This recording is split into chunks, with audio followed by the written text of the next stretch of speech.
大家好，又嚟到 On with Raymond.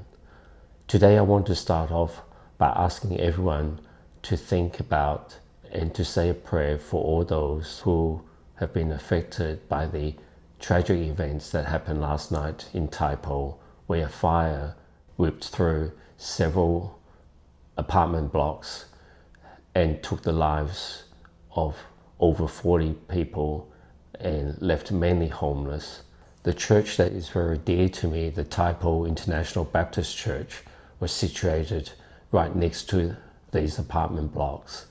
At this stage, the information I don't have what's the status of the church, but I know that the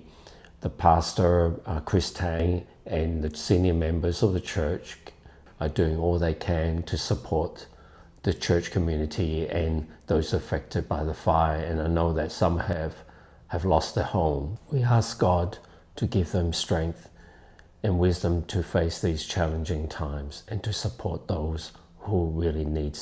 their assistance. Let us pray.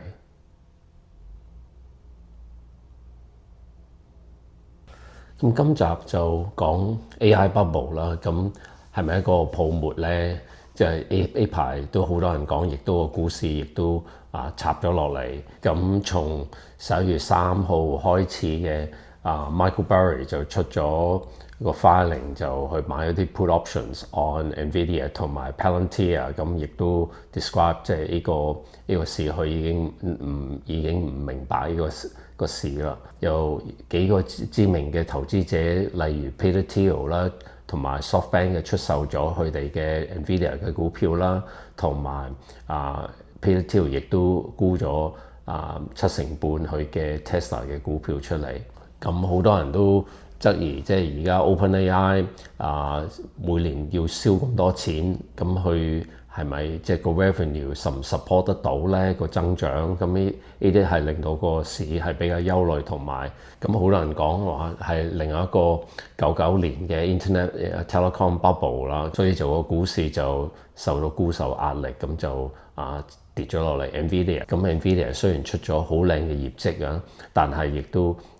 個股票亦都係照插水跌咗落嚟。咁而家從Michael Burry 出嗰個 filing 咧 ，Nvidia 同 Palantir 都跌咗超過2成㗎啦已經。咁我又點睇咧？我覺得即係 AI 如果個個人係講緊一個 AI bubble 咧，我覺得就好難係試一個 bubble 咯。AI 同99年嘅 dot-com telecom bubble 咧係好唔同，因為嗰時我都喺香港度做緊金融啦，咁嗰時即係每一日都有間公司上市嘅，跟住好多都係得一個可能有一個 idea 咁整個 web page 出嚟，跟住就係話即係有幾多人會睇過呢個網頁啊，咁就係可以搞上市嘅。咁係即係我覺得嗰啲係真係空氣嚟嘅，即係 AI 個市係即係同99年嗰時完全係唔同咯，因為嗰時即係啲投資者係麻木咁追捧啲股票嘅，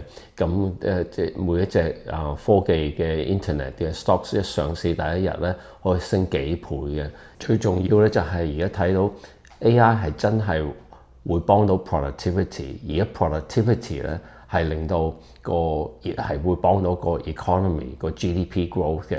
未來。咁所以我覺得 AI 即係嗰個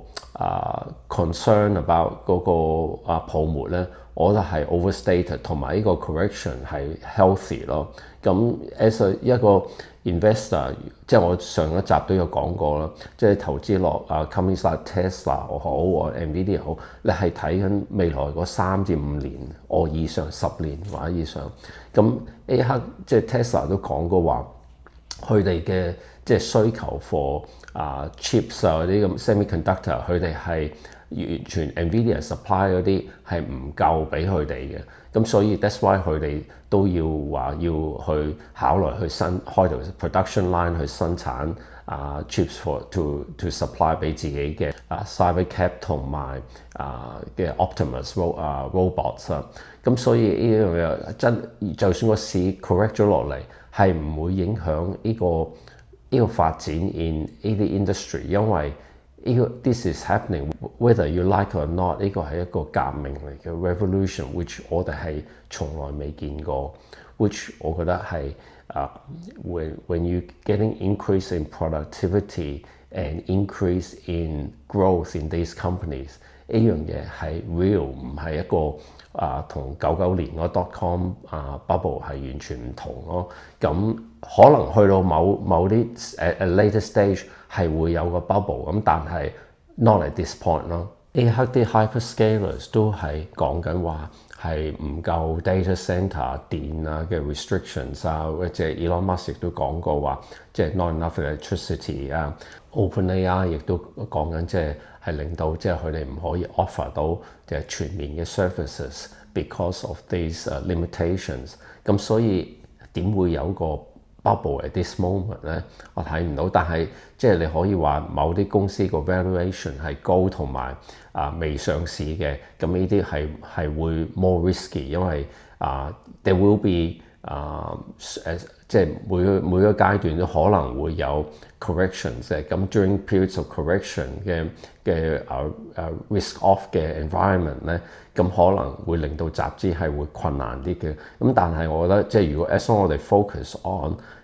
嗰啲公司係 which is 上咗市好上咗市啦，同埋係 profitable 嘅generating positive cash flow 嘅，咁呢啲我覺得就個風險係會比較低，同埋即係唔會影響個 medium to long term 嘅horizon 嘅。同埋呢一刻今年係好多啲基金咧係 underperform 個 market 嘅，咁所以我覺得可能去到年底而家即係已經去到12月啦，即係呢段片出街嘅，我覺得12月會睇到一個reversal in 個 market sentiment， 就會個市可能會抽翻上嚟咯。Whether 即係 companies like OpenAI 會唔會survive in 呢個 environment？我未必會答到呢個問題，但係佢哋有8億個 active 嘅 users， 咁亦都有成4000萬嘅係subscribe customers 嘅，咁我相信佢都可以利用到呢個customer base 去 develop 啲different 嘅 business model 去令到佢可以個 revenue 增長快啲咯。因為 ChatGPT 都係真係幾年前先至開始嘅，咁而家咁已經係咁快已經達到8億個 active 嘅用戶，咁呢個係in terms of overall population 嚟講，個 penetration rate 係快過 internet 嗰時個 penetration rate 好多嘅，咁所以呢個我覺得都係一個比較 positive。至於呢啲知名嘅投資者 position 咧，我覺得就即係可以參考聽下，同埋亦都 take advantage 佢哋有時佢啲 actions 影響個 market 嚟到部署你哋自己嘅投資嘅position 啦。所以我覺得就唔好俾佢哋影響到你自己嘅投資咯。咁但係最緊要就係你 you got to buy what you know， 你亦都係要 comfortable with， 即係你揸住嘅股票，即係你 expect 係有可能啲股票係可能會跌20% or even more 嘅，即係 Warren Buffett 亦都有講過，即係佢話佢買做投資咧，佢係可以 expect 佢嘅投資係可以跌50%，佢 still be happy to hold on to it。咁但當然I don't think he'll be really happy 啦，如果跌咗50%咁話。咁但係 that means I think it comes back to Peter Lynch 嗰個 theory 就話 you got to buy what you know。咁即係就算有啲股票係跌咗落嚟，你個 story 係冇改變到嘅，咁你係 buying it for next 5 to 10 years。咁Peter Lynch 亦都講過好多例子，去made investment 啲股票係跌咗好多it came down a lot。咁但係 at the end of the day 佢係